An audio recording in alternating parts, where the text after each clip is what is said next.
cuma pakai karung, berangkat sekolah tanpa tas. Dan di saat anak lain sibuk main, dia justru ngebadut di jalanan. Bukan buat jajan, tapi buat satu hal sederhana, biar mamahnya bisa sembuh.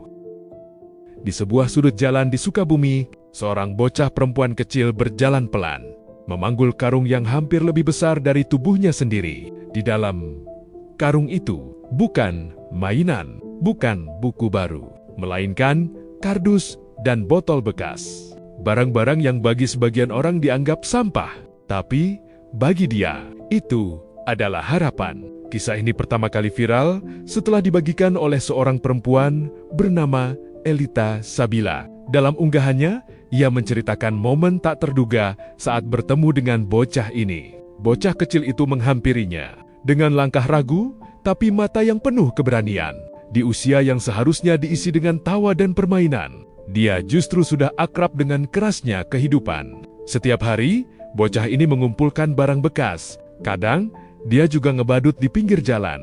Bukan karena ingin jadi lucu, bukan juga karena ingin diperhatikan, tapi karena itu satu-satunya cara yang dia tahu untuk mendapatkan uang. Saat ditanya, untuk apa semua itu dilakukan? Jawabannya begitu sederhana, tapi menghantam hati siapapun yang mendengarnya. Buat berobat mama. Mama sakit?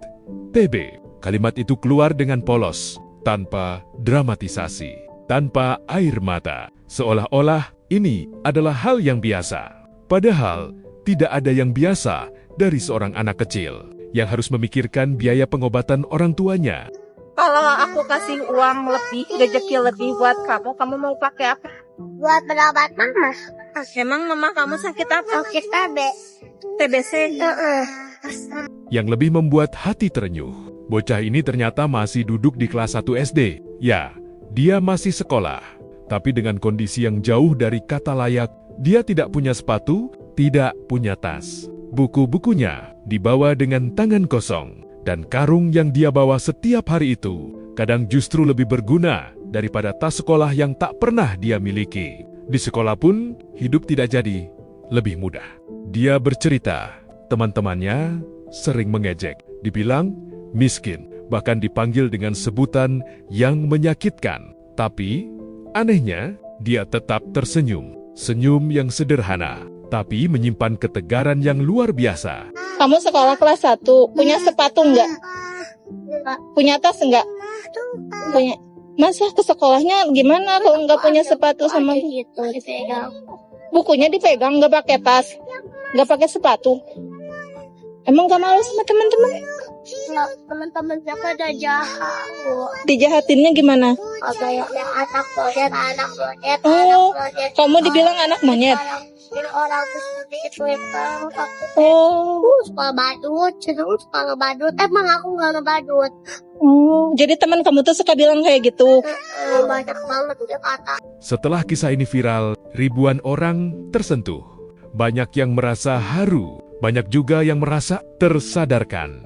Ada yang menulis bahwa dunia ternyata tidak hanya keras untuk orang dewasa, tapi juga untuk anak-anak yang kurang beruntung. Ada juga yang pernah bertemu langsung dengan bocah ini. Katanya, di tengah lelah mencari uang, anak itu masih sempat memuji orang lain, masih sempat tersenyum, masih ramah. Dan justru itu yang membuat banyak orang merasa malu, karena sering mengeluh. Padahal hidup mereka jauh lebih mudah. Bahkan, ada yang bilang, anak ini pintar.